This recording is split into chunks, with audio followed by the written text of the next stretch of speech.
Subscribe my channel and press the bell icon for never miss another update.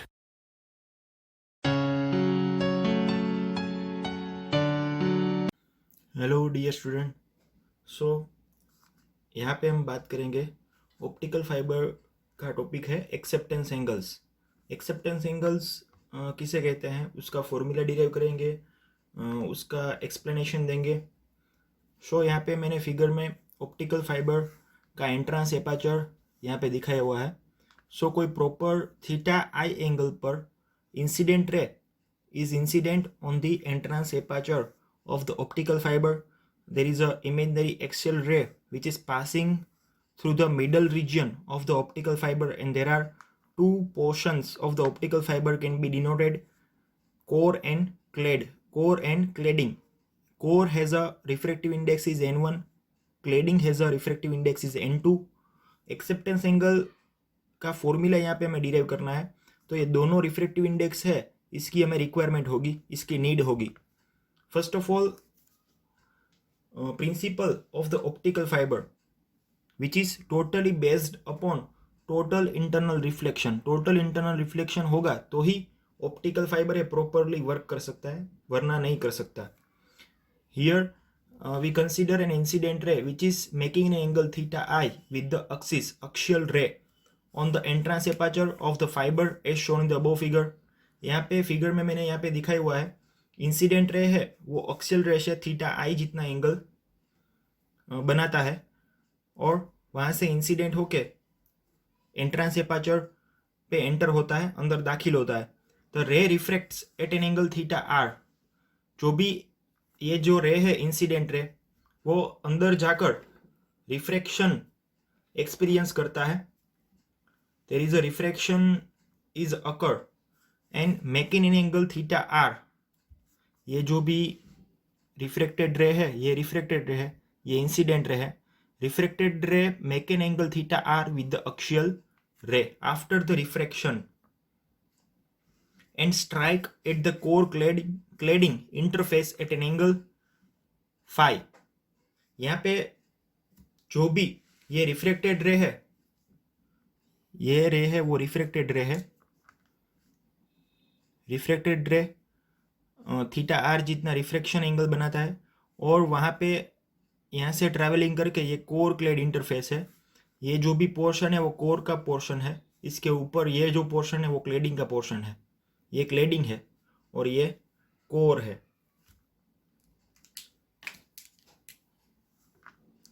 तो इसे हम क्या कहेंगे, इस सरफेस को कोर क्लेड इंटरफेस। ऐसा माध्यम जो कोर और क्लेडिंग दोनों को अलग करता हो उसे हम कहेंगे कोर क्लेड इंटरफेस।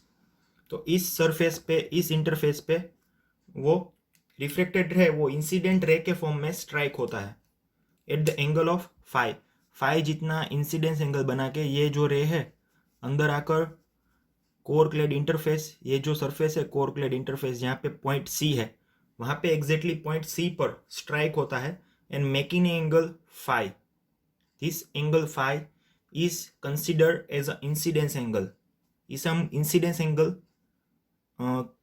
की तौर पे लेंगे, और ये जो थीटा आई है वो हमारे लिए एक्सेप्टेंस एंगल होगा। क्या होगा? Acceptance angle which is making at the entrance aperture at point B with the axial ray, otherwise axis of a optical fibre. So ray refracts at angle theta r and strike at the core cladding interface at an angle phi, where phi is the angle of incidence। ये जो phi है वो angle of incidence है core clad interface के लिए। Okay, so the condition for total internal reflection take place। total internal reflection condition apply होगी तभी optical fiber है properly work करेगा। totally working principle is totally based upon total internal reflection of the optical fiber। if phi must be greater than critical angle phi c, अगर phi की value incidence angle की value critical angle से ज्यादा है, phi c से ज्यादा है, यानी कि 90 से ज्यादा है, तो ही टोटल इंटरनल रिफ्लेक्शन है वो परफॉर्म होगा। यहाँ पे it is seen from the figure that triangle CBE, the value of phi independent on refractive angle theta R and thereby the incidence angle theta I. जो भी triangle C B E form होता है यहाँ पे सी B ई, ये जो भी right angle triangle बना वहाँ पे ये इसकी वैल्यू 90 है, परपेंडिकुलर एंगल है, राइट एंगल है, ये फाई है और थीटा आर है रिफ्रैक्शन एंगल। ये फाई की वैल्यू है, ये 19 की वैल्यू है, राइट एंगल की वैल्यू। ओके, तो ये जो भी एंगल बना तो यहाँ पे हम कह सकते हैं in triangle C B E the value of phi is independent on the refractive angle refractive index और एंगल थीटा आर से इसकी वैल्यू इंडिपेंडेंट है, थीटा आर के ऊपर डिपेंडेंट है बट रिफ्रैक्टिव इंडेक्स से इंडिपेंडेंट है, और thereby incidence angle theta I के ऊपर डिपेंडेंट है। यह फाई की वैल्यू है वो थीटा आई के ऊपर डिपेंडेंट है। थीटा आई जब बड़ा होगा तो फाई की वैल्यू कम हो जाएगी, थीटा आई जब छोटा होगा तो फाई की वैल्यू बढ़ जाएगी, इंक्रीज होगी। Okay, so the value of theta I in this case of acceptance angle we say that the value of theta I यानी कि acceptance angle है वो डिसाइड करेगा, decides the whether the light ray confines within the fiber or not। यानी कि जो भी light है वो ट्रांसमिशन होगी फाइबर के अंदरूनी भाग पे, तो वो अंदर की तरह कन्फाइन होके आगे बढ़ेगी, ट्रांसमिशन होगी वन एंड से अदर एंड की तरफ, या फिर वो बाहर निकल जाएगी, एस्केप हो जाएगी फाइबर में से।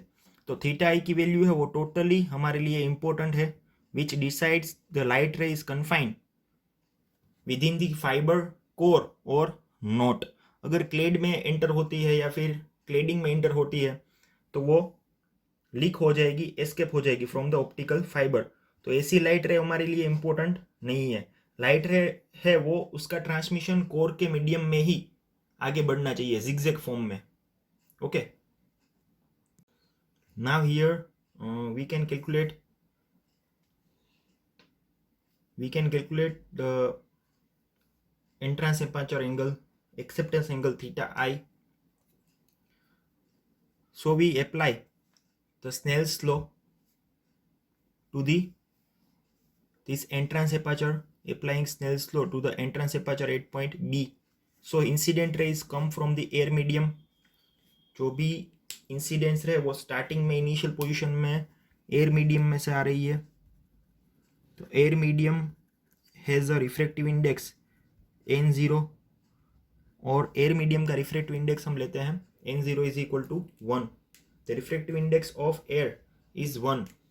सो अप्लाइंग, सो क्या होगा n0 sine theta I is equal to n1 core medium का रिफ्रैक्टिव इंडेक्स, इस माध्यम का रिफ्रैक्टिव इंडेक्स है वो n1 है, n1 sine theta R. Okay, so here we applying the Snell's law to the entrance aperture at point B, then we have n0 sine theta I is equal to n1 sine theta R. Equation 1, to confine light ray in the fiber theta I should not increase beyond the certain limit, otherwise phi will drop below critical value and light ray will escape from the core। जो ये point मैं कहना चाह रहा है ये तो आपको समझ में आ गया होगा, स्नेल्स लॉ अप्लाई किया हुआ है at the entrance aperture n0 sin theta I is equal to n1 sin theta R। Snell's law का स्टेटमेंट है इंसिडेंस एंगल का साइन और रिफ्रैक्टिव एंगल्स का रिफ्रैक्शन एंगल का साइन, इन दोनों का रेशियो लोगे तो इज इक्वल टू वो दोनों माध्यम का रिफ्रैक्टिव इंडेक्स है उसका रेशियो इक्वल होगा। ओके, ऐसा कुछ स्नेल्स लॉ है। Sine theta I upon sine theta R is equal to n1 upon n0, यानी कि incidence angle theta I theta R दोनों का साइन हमने लिया, उसका रेशियो लिया तो इज इक्वल टू किसके इक्वल होगा, ratio of two refractive index n1 upon n0।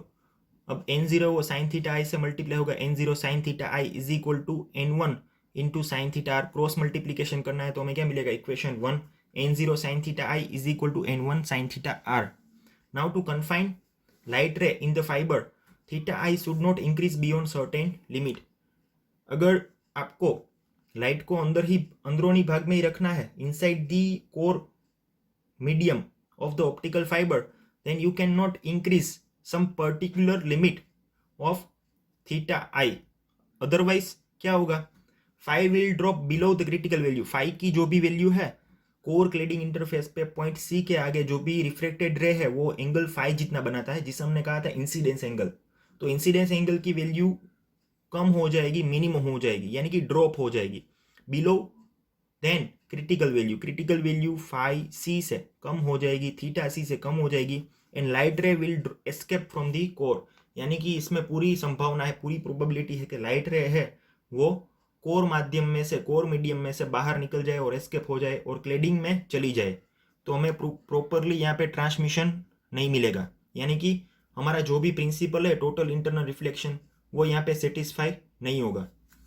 For the largest value of theta I occurs when phi is equal to phi c, यानी कि जो भी एक्सेप्टेंस एंगल थीटा आई है, बाहर का जो भी पहले स्टार्टिंग वाला हमने एंगल लिया था, initial angle entrance aperture of the optical fibre पे, वो थीटा आई की वैल्यू लार्जेस्ट होनी चाहिए, सबसे बड़ी होनी चाहिए, मैक्सिमम होनी चाहिए. तभी क्या होगा, occurs when phi is equal to phi c.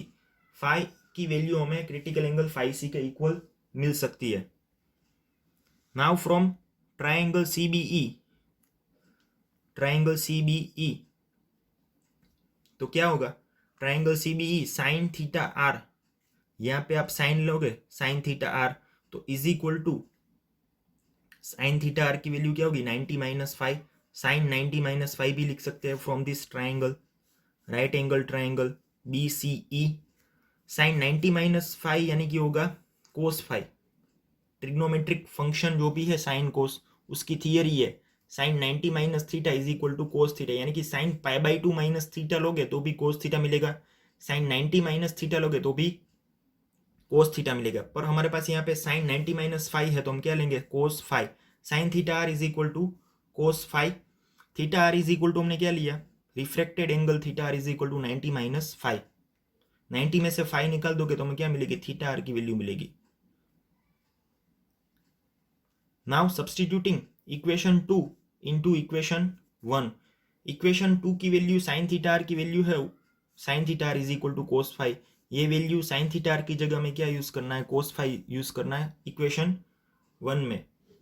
तो इक्वेशन 1 में हमने क्या लिया, sine theta I is equal to n1 upon n0. यहाँ पे n0 मल्टीप्लीकेशन में था, वो मैंने राइट हैंड साइड के डिनोमिनेटर में नीचे चले जाने दिया, n1 upon n0 into cos 5. यहाँ पे साइन थीटा आर था, साइन थीटा आर की जगह मैंने कोस 5 ले लिया.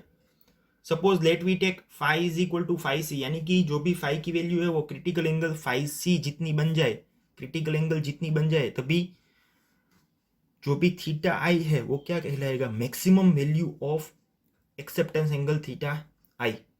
जो भी इनिशियली एंट्रेंस एपाचर पे जो भी हमने इंसिडेंट रे के साथ अक्षल रे और इंसिडेंस रे इन दोनों के बीच में जो भी एंगल लिया था थीटा आई, उसकी वैल्यू मैक्सिमम हो जाएगी जब हम लेंगे फाई की वैल्यू क्रिटिकल एंगल फाई सी जितनी. तो यहाँ पे थीटा आई की जगह हम नोटेशन क्या यूज करेंगे, theta I maximum, sine theta I maximum is equal to n1 upon n0. n0 है वो refractive index of air medium है, n1 है वो refractive index of core medium है, और कोस 5 की जगह हम इस्तेमाल करेंगे कोस 5 सी. इसे हम कहेंगे equation number 3. Now applying Snell's law at core clad interface. Snell's law आपको आना चाहिए ये थियरी प्रूव करने के लिए. n1 साइन 5 सी कोर क्लेड इंटरफेस, यानी कि जो भी पॉइंट सी है उसके पास हमें क्या इस्तेमाल करना है, क्या अप्लाई करना है, स्नेल्स लॉ अप्लाई करना है. n1 sine 5 C is equal to n2 sine 90. Sine 90 की वैल्यू होगी 1. साइन 5 सी को सब्जेक्ट बनाइए, sine 5 C is equal to n2 upon n1. n1 को n2 के डिनोमिनेटर में जाना होगा. Sine 5 C is equal to sine 5 C की वैल्यू क्या मिली, n2 upon n1, equation number 4. Now as we know that sine square 5 C is equal sine square 5 C plus cos square 5 C is equal to क्या होता है, 1 होता है. 10th standard में ये फॉर्मूला आ गया है, sine square theta plus cos square theta is equal to 1. तो यहाँ पे कोस स्क्वायर 5 सी को आप सब्जेक्ट बनाओ, साइन स्क्वायर फाइव सी को RHS की तरफ राइट हैंड साइड में जाने दो तो माइनस हो जाएगा, cos square five C is equal to 1 minus sine square five C. तो स्क्वायर यहाँ पे रिमूव करो तो cos five C is equal to under root 1 minus sine square five C होगा। Cos five C is equal to under root 1 minus, अब sine five C की value हमने अभी फाइंड की, sine five C is equal to क्या होगा, n2 upon n1, n2 upon n1, refractive index of cladding and refractive index of core. Cos five C is equal to under root 1 minus n2 square upon n1 square. Cos five C is equal to under root n1 square minus n2 square upon n1 square. Cos five C is equal to under root n1 square minus n2 square upon n1 आप लिख सकते हो, तो equation 5 कहेंगे इसे। Now we substituting equation 5 into equation number 3। Equation 3 जो भी theta I maximum का जो भी इक्वेशन है साइन थीटा आई मैक्सिमम, उसमें हमें कोस फाइव सी की वैल्यू सब्स्टिट्यूट करनी है। Then we have sine theta I maximum is equal to n1 upon n0। Cos five C की वैल्यू इक्वेशन 5 में से सब्स्टिट्यूट करनी है, under root n1 square minus n2 square upon n1, n1 cancel हो जाएगा। So let the incident ray is launched coming from, otherwise launched from air medium. That's why the refractive index of air medium n0 is equal to 1. So sin theta I maximum is equal to n0 की value यहाँ पे 1 हो गई, n1 cancel हो गया, बचेगा क्या, under root n1 square minus n2 square. इसे हम कहेंगे equation number 6। Now let theta I maximum is equal to theta 0 which is known as the acceptance angle. Theta I maximum की जगह हम नोटेशन यूज करेंगे theta 0। Sine theta 0 is equal to under root n1 square minus n2 square. So theta 0 sine को उस तरफ जाने देंगे, RHS की तरफ बन जाएगा, theta 0 is equal to sine inverse under root n1 square minus n2 square. Equation 7, the angle theta 0 is the acceptance angle of the optical fibre. Theta 0 ये जो भी इक्वेशन 7 है वो इक्वेशन ऑफ एक्सेप्टेंस एंगल है optical fibre के लिए। ये equation हमारा रिक्वायर्ड इक्वेशन है, which is the required equation for the acceptance angle of the optical fibre. Okay dear student, आपको समझ में आ गया होगा। So thank you.